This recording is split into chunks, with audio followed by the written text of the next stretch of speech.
a night of air raids, some Ukrainian victories, and political controversies. Day 838 of Russia's full-scale invasion of Ukraine. Hello from Lviv. I'm Joe Lindsley. This is my daily report on Chicago's WGN Radio, and today we discuss the harrowing night of air raid alarms and missile interceptions in Kyiv, the resilience of Ukrainian air defense, and recent victories against Russian military assets. At the same time, we also look at some difficult topics. The story behind Mustafa Nayyem, a key figure in Ukraine's Revolution of Dignity in 2014, and at this controversial ban that has prevented him from attending the major reconstruction conference in Berlin, even though he was the guy in charge of reconstruction within Ukraine. Plus, we look at some tricky dynamics in Ukraine, including controversy surrounding the recent Times of London story about President Zelensky's closest advisor. Who is this guy? Do Ukrainians trust him? And do people around the world trust him? With Chicago's WGN Radio, we make the only American show live from Ukraine every single weekday since February 24th, 2022. Please like, follow, or subscribe to watch our 10-minute broadcast every single day. Thank you. Here's my daily report on Chicago's WGN Radio, usually with Bob Surratt, today with guest host Wendy Snyder. Good morning to you. It's Wendy Snyder in for Bob Surratt, and we go live to Ukraine, and UkrainianFreedomNews.com is back online. Thank God. And Joseph Lindsley joins us now. Hi, Joseph. Wendy, good afternoon from Lviv. Yes, our website's back. Still the old website. We'll have a new one in hopefully a few days, which will bring together some of the most interesting and accurate reports and podcasts from many different people from all over the world about Ukraine. So I'll keep you posted on that. And meanwhile, it was a night of many air raid alarms throughout the country. So a bit sleepless for many people. And it turned, the Russian missiles did their usual dance macabre, as I always call it. You're sitting, I'm here in Lviv, and we get reports, missiles are coming west. And then at the last second, they're turning to the east and the north and the south.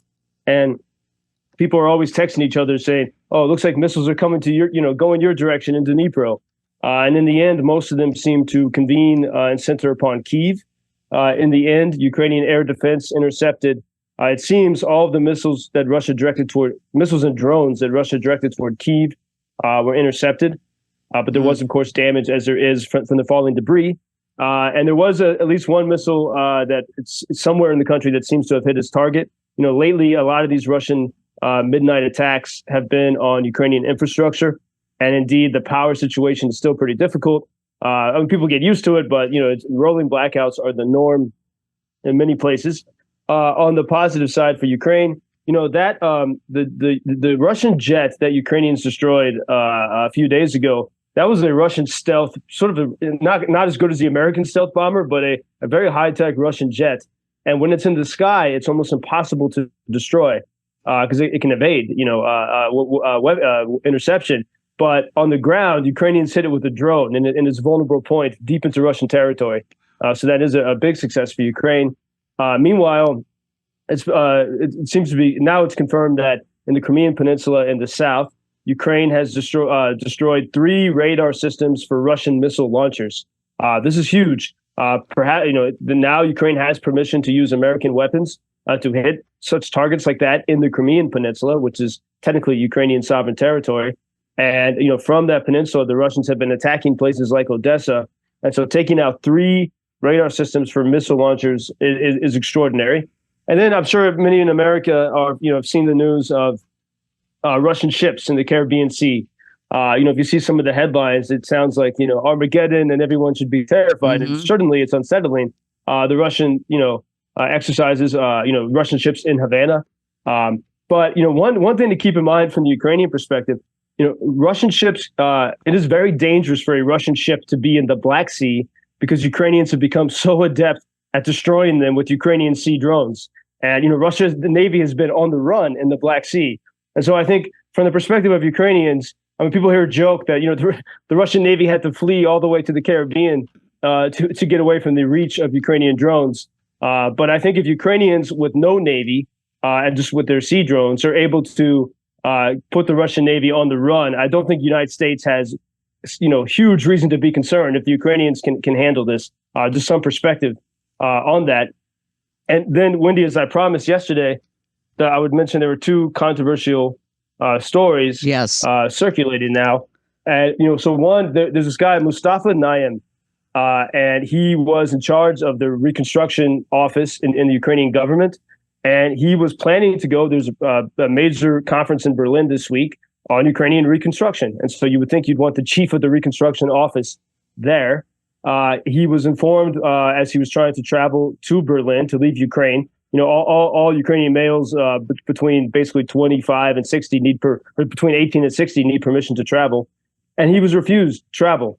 He told the Financial Times that this was that the Prime Minister Denis Shmyhal was specifically forbade him from leaving the country, and this has upset many people because Mustafa Nayyem, he's a hero from Ukraine's 2014 revolution. When the pro-Russian regime of Yanukovych was in power, starting in the fall of 2013, they started to try to pull Ukraine more in the orbit of Moscow and away from freedom and democracy. And students started to protest. And Mustafa Nayyem, he was an investigative journalist. He tweeted about 10:30 at night on November 21st, 2013. He said, "Get your tea, get your umbrellas, and come to the Maidan, come to the main square of Kyiv." And from that moment, that began the revolution of dignity that pulled Ukraine away from Moscow's Soviet-minded control. And so he's really credited with being the catalyst of that. For the next months, people didn't leave the square. More and more people showed up, even as the secret police began to fire bullets at them. And ultimately, that led to the government fleeing to Russia in February of 2014. And as Putin said in a video the other day, this war is about 2014. And I think people, the heroes of that revolution know it as well, because that was a moment when Putin could no longer control Ukraine the way he does, say, Belarus. And so for Mustafa Nayyem, even the optics of it, for him to be forbidden from leaving the country to go to that conference and for him to resign is a big it's a big thing here. And I know some other Ukrainians who were forbidden from going to that conference, at a lower level. So that is a big concern. And then this ties into the other story. Today, at the publication New Voice in Ukraine, one of Mustafa Nayyem's colleagues in fighting corruption wrote a piece saying that he and another colleague in the Office of Reconstruction had been uncovering bribery schemes, and they had reported these to the Anti-Corruption Board. And so the accusation of Mustafa Nayyem's allies are that the government didn't want them to report these things. They wanted them to solve it more quietly or something. And this goes into the other big story. In the Times of London a few days ago, there was a story about President Zelensky's top advisor, Andriy Yermak. And this story was building up on a story that was in the Washington Post about a month ago, saying, Yermak is unelected, and more and more, not just people in Ukraine, but a lot of people abroad are starting to question his power.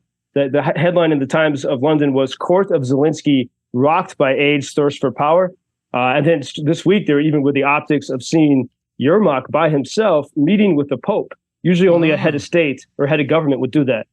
And so these concerns are simmering. I do know from talking with most Ukrainians, they don't like that guy, but Ukrainians don't like people in power. That was the story of 2014. It doesn't mean that he's actually doing anything wrong. And none of these stories has any serious accusations. Is more about the optics about who this guy is. Well, thank you for filling us in on that.